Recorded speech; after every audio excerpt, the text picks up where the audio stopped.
Even like the Declaration of Independence, you have the right for these things, the freedoms, to have, pursuit of happiness. And we have to really pursue that. And you can't pursue happiness without health. And what makes more people happy is just feeling healthy.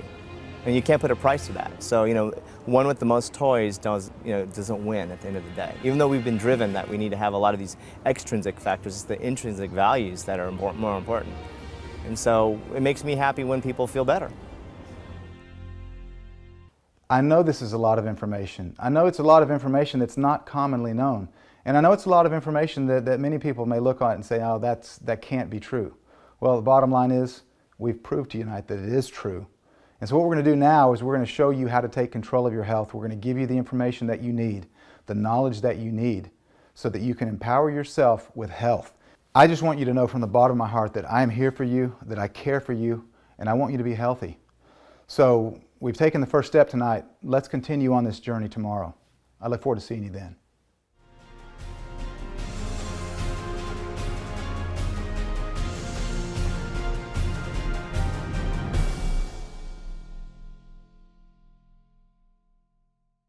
In 2012, I was diagnosed with breast cancer.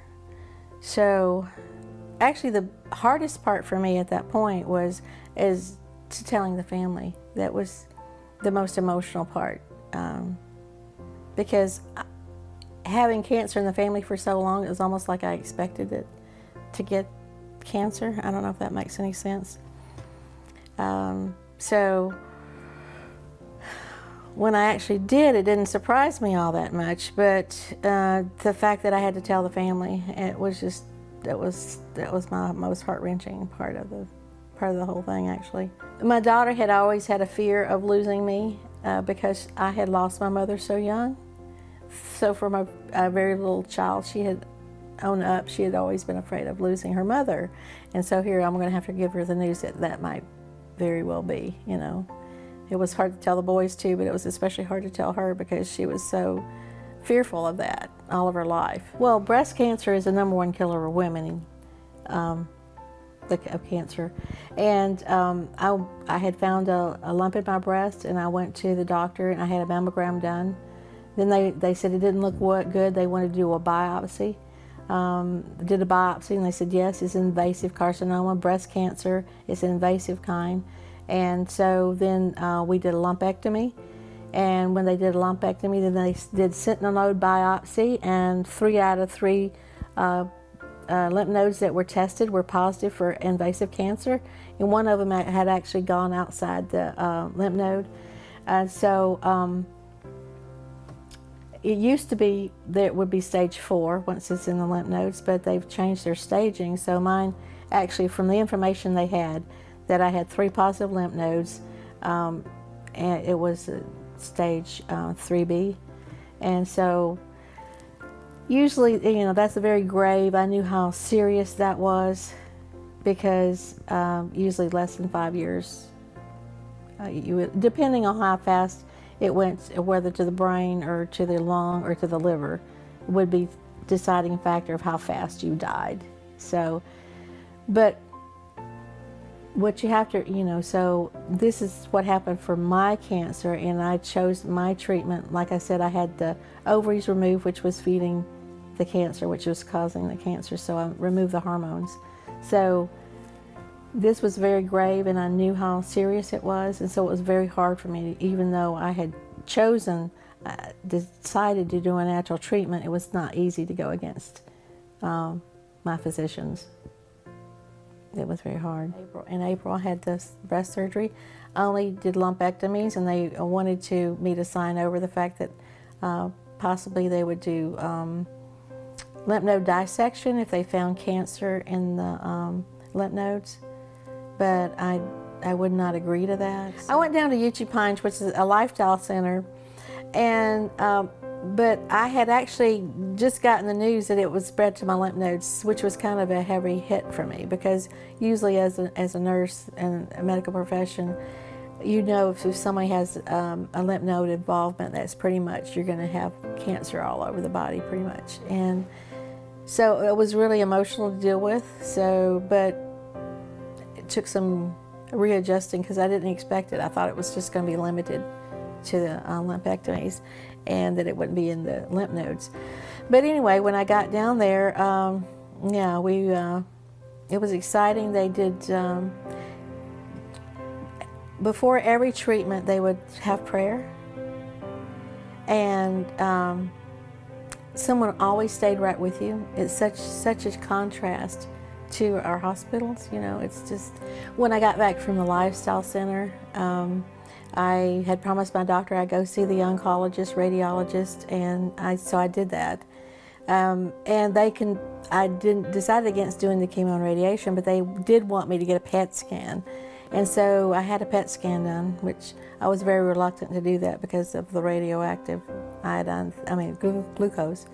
And so I had it done, and I was so thrilled though when I got the results that they did not see any cancer in my major, any organs. So I was really thrilled about that, that things that I have done were working. I didn't lose my hair. I wasn't sick and throwing up and retching and going through night sweats and different things, and I looked healthy and I felt healthy, and I still do, and I'm doing health seminars. And so there's a better way to treat cancer than what we're offering people today. So when I got the results from my PET scan, I got all the children on a conference call. I got Tim and David and Stacy on a conference call, and they thought I was going to give them some bad news because I told them I was going to give them my news about the PET scan. And when I told them, you know, it was almost like there was silence on the other end. I thought, what's going on? Well, I really found out later they were actually crying for joy, you know, because I had given them that reassurance that the PET scan was good. They didn't see any disease going on. And I felt good. I've been walking 2 miles a day.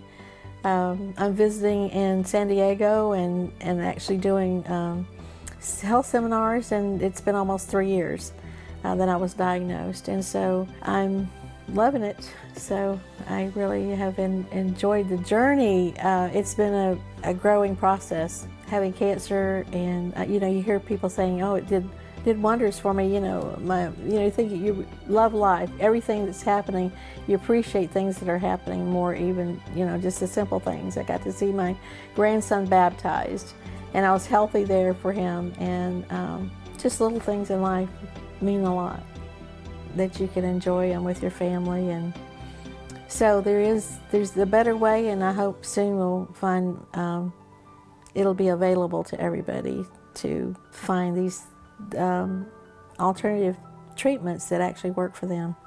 There's many of them that do. There's many options that we have the scientific proof of. So when I went into the doctors and talked to them, and they wanted me to do something else, it was very hard to go against what they wanted me to do. But my gut feeling was that I needed to go my own route and do natural treatments, because I felt like immunology, increasing my immune system, was the way to treat my cancer. And if that's what you've decided, then that's what you need to do. And the hardest thing is to go against your doctor and your family, because usually the families are saying, you've got to do this or you're going to die, because that's what sometimes the doctors will say. Well, if you don't do chemo, you might be dead in 6 months. I urge you to go with what you feel is the right treatment for you. And if I can make a difference in somebody's life and help them to be healthier and enjoy their life with their family, it is a mission, yes. Didn't think of it that way, that so many people would be watching this. And my husband said, maybe your test will become your testimony. And it has become my testimony, that my testimony is there's a better way, and you can enjoy life. And just because you've been given the diagnosis of cancer, don't lose hope. You have hope, and God gives you hope and a future. And it's been an amazing journey. To know now that I'm going to be able to, this testimony will go out to the world, and other people will know there is hope. It's not just hopeless. There's hope and a future. with cancer.